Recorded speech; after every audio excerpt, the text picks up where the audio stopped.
ആരെങ്കിലും ചത്ത ഇങ്ങനെ കിടന്ന് പോവാൻ? അയ്യാ, ചത്തുകൊണ്ടിരിക്കുന്നു. ആരെ? ഞാൻ തന്നെ. ഊർജ്ജശ്വാസം വലിക്കുന്നതിന് മുമ്പെങ്കിലും ഒരു ജോലി ശരിയാക്കി തരാ ശംഭു. നിന്നോട് ഡ്രൈവിംഗ് പഠിക്കാൻ പറഞ്ഞിട്ടുണ്ടായി. അതെ, ഞാൻ ഒരു ഗ്രാജുവേറ്റ് അല്ലേ. നിന്നെ പോലെ ഇങ്ങനെ തരണ്ടാന്ന ഒരു ജോലി നമുക്ക് വെച്ചോളിയാ. അതൊരു പ്രശ്നമാണ്. അതല്ലേ. അപ്പൊ ഒരു കാര്യം ചെയ്യും, ഉടുത്ത മുണ്ടയച്ച് ആ റോഡ് സൈഡ് വിരിച്ചിട്ട് ഇറക്കാൻ നോക്ക്. All the best. സൂക്ഷിച്ചു പോ, സൂക്ഷിച്ചു പോ. വല്ല ലോറിയുടെ കാറിന്റെ അടിയിലേക്കാരെ കൊണ്ട് അടവാക്കല്ലേ. അയ്യാടാ, ഇത് അമേരിക്ക ഒന്നും അല്ല മോനെ. ഞാൻ പറയുന്നത് നീ ആ പെൺകൊച്ചിനെ പോയി ഒന്ന് കാണും. ഇഷ്ടപ്പെട്ടില്ലേ കെട്ടണ്ട. ഇഷ്ടപ്പെടില്ല അങ്കിൾ. വാഷിംഗ്ടൺ DC-യിലും ന്യൂയോർക്ക് സിറ്റിയിലും ഞാൻ എത്രമാത്രം പെൺകുട്ടികളെ കണ്ടിരിക്കുന്നു. ഒരെണ്ണത്തിനും എനിക്ക് ഇഷ്ടപ്പെട്ടില്ല. Fashionable dolls they are. എടാ, നിനക്കറിയാമല്ലോ, നിന്റെ അച്ഛൻ വിപ്ലവാരിഷ്ടം വിറ്റാണ് പണക്കാരനായത്. 4 അക്ഷരം കൂട്ടി വായിക്കാൻ കഴിവില്ലായിരുന്നു. പണം ഉണ്ടായി എന്നല്ലാതെ കുടുംബമാഹത്മ്യം ഒന്നുമില്ല. ഈ പെൺകുട്ടിയുടെ അച്ഛനെ രാജകുടുംബാംഗമാണ്. ഒത്തു കിട്ടിയാൽ നിന്റെ അച്ഛന്റെയും ഭാഗ്യം. അങ്കിൾ, ഞാൻ അമേരിക്കൻ വിദ്യാഭ്യാസം കഴിഞ്ഞ് വന്നവനാണ്. എന്നെ മരുമോനായി കിട്ടാൻ ഒന്നല്ല, ഒരു 100 രാജകുടുംബങ്ങൾ ക്യൂ നിൽക്കും. എന്നാ നിന്റെ ഇഷ്ടം പോലെ ചെയ്യും.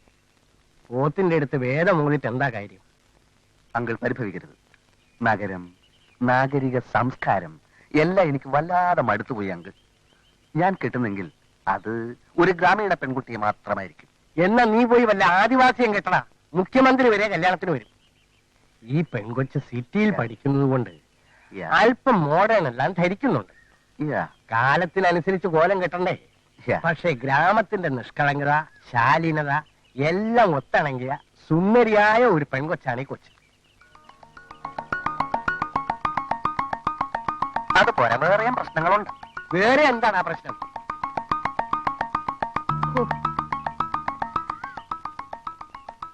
അങ്കിൾ, ഞാൻ പറഞ്ഞത് എന്റെ സങ്കല്പത്തിലുള്ള പെൺകുട്ടിക്ക് വിനയം, അച്ചടക്കം, എളിമ, തനിമ ഇതൊക്കെ വേണം.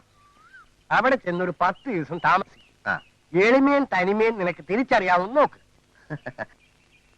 അങ്കിൾ, ഞാനൊരു അമേരിക്കക്കാരനല്ലേ. ഞാനവിടെ ചെല്ലുമ്പോ തന്നെ അവൾ എന്നോട് എളിമയും തനിമയും ഒക്കെ കാണിക്കും, എന്നെ സ്വന്തമാക്കാൻ വേണ്ടി. അതുപോരാ, ദൂരെ നിന്ന് എനിക്ക് അവളെ പഠിക്കണം. A distant study of she and her parents. അതിന് വഴിയുണ്ട്. ഏത് വഴി? ആൾമാറാട്ടം. ശരിക്കും ആൾമാറാട്ടം. ഡ്രൈവർ ശംഭുവും നീയും അവിടെ ചെല്ലുന്നു.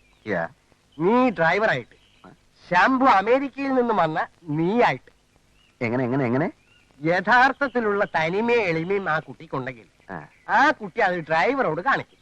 അതായത് നിന്നോട്. പറ്റൂല്ലെങ്കിൽ പറ, വെറുതെ ആളെ മെനക്കെടുത്തരുത്. Idea is not so bad. പക്ഷേ ഈ ആൾമാറാട്ടത്തിന്റെ കാര്യം ശംഭുവിനോട് അത്ര വിശദീകരിച്ച് പറയണ്ട. കേവലം ഒരു ഡ്രൈവർ നമ്മുടെ കുടുംബകാര്യങ്ങൾ അറിയുന്നത് ശരിയല്ലല്ലോ. അവനോട് ഞാൻ വേറെ ഇന്ത്യൻ നുണ പറഞ്ഞോളാം. അങ്കിളത് വളരെ സിമ്പിളായി പറയാൻ കഴിയും. എന്നെ പോലെ ഒരു ബുദ്ധിജീവിയൊന്നുമല്ലോ അവൻ. മണ്ടൻ കൊണാപ്പി. ഏതായാലും അങ്കിൾ പറഞ്ഞതുപോലെ ഞാനൊന്ന് കളിച്ചു നോക്കാം. Just for a thrill. Bye. അപ്പോ അങ്ങനെയാണ് കാര്യങ്ങളുടെ കിടപ്പ്. മേനോൻ ചേട്ടനെ ഞാൻ സമ്മതിച്ചിരിക്കുന്നു. ഈ മനുഷ്യൻ കരഞ്ഞു പറഞ്ഞിട്ട് കേൾക്കാത്തത് അവൻ. ഈ വേഷം മാറിപ്പോണ്ട വല്ല കാര്യം ഉണ്ടായിരുന്നു? അത് എളിമയും തനിമയും മനസ്സിലാക്കാനാണ് പോലും. അസല് വട്ട് തന്നെ. ഡ്രൈവറാണെന്ന് തോന്നിയാൽ ആ പെങ്കൊച്ച് ഒരു എളിമയും ഇവനോട് കാണിക്കാൻ പോകുന്നില്ല. അപ്പൊ പെണ്ണിന് വേണ്ട നിവൻ പറയില്ലേ? പെണ്ണിന് അവനെ ഇഷ്ടപ്പെടണ്ടേ? അവനെ കണ്ടാൽ തന്നെ അവൾ ഒഴിഞ്ഞു മാറും. 49 ബെഡ്ഫോർഡ് പോലെ ഉണ്ട് അവന്റെ മോന്ത. പക്ഷെ ഡ്രൈവറായിട്ട് ചെന്നാ അവനെ തീരെ ശ്രദ്ധിക്കത്തു പോലുമില്ല. വരട്ടെ, അവനെ വിറ്റ കാശ് എന്റെ കയ്യിലുണ്ട്.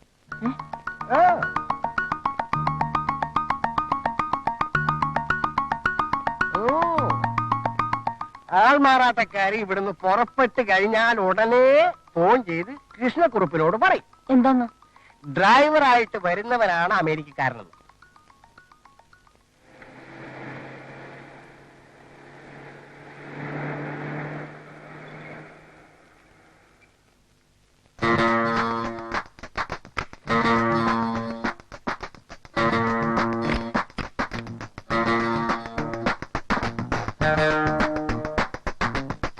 വണ്ടി തിരിച്ചിട്ടേക്കണേ.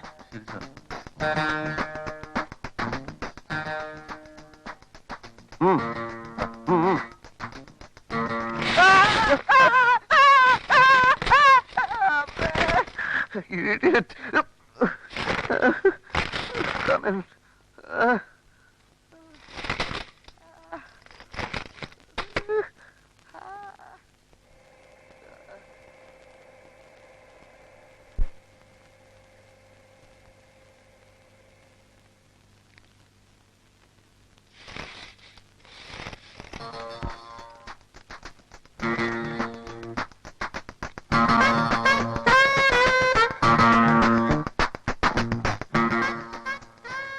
അതെ ധവാൻ സാറേ, ആ, എന്നെ കൊണ്ട് ഈ വൃത്തിയായിട്ട വേഷമൊക്കെ ഇടിപ്പിക്കുന്നതിനാ.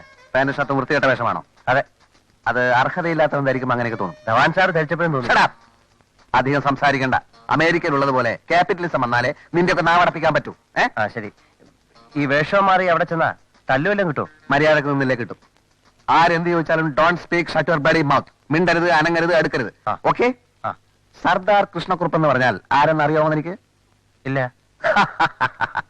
ടിപ്പുവിന്റെ പടയോട്ടക്കാലത്ത് ടിപ്പുവിനെ വിറപ്പിച്ചു വിട്ട രാജകുടുംബത്തിലെ ഇപ്പോഴത്തെ അവകാശി. ഇംഗ്ലീഷുകാർക്കെതിരെ നേരിട്ട് പടപൊരുതിയ ആളാണ് സർദാർ കൃഷ്ണക്കുറുപ്പ്.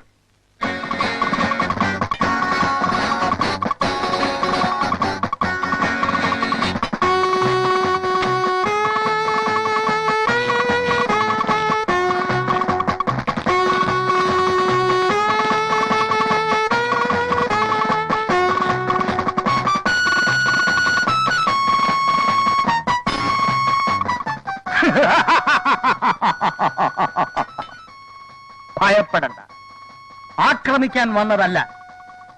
ഇംഗ്ലീഷുകാരൻ ഇന്ത്യ വിട്ടതോടെ ഇതൊക്കെ ഉപയോഗശൂന്യമായില്ലേ? പിന്നെ ഇപ്പൊ ഇതിന്റെ ആവശ്യമുണ്ടോ? വീട്ടിൽ ഇരുന്ന ഇതെല്ലാം തുരുമ്പൂടി ചീത്തയായി. ഇവിടെ ആവുമ്പം വല്ലവനും തൂത്തുടച്ച് വൃത്തിയാക്കി ഓഹോ. വെക്കുമല്ലോ. വർഗീസ്, ഇവിടെ വരൂ. ഇത് ഇവിടെ ഫിക്സ് ചെയ്യണം. അടിയിൽ വലിയ അക്ഷരത്തിൽ ഡൊണേറ്റഡ് ബൈ സർദാർ കൃഷ്ണക്കുറുപ്പ് എന്നെഴുതി വെക്കണം. നിൽക്കൂ.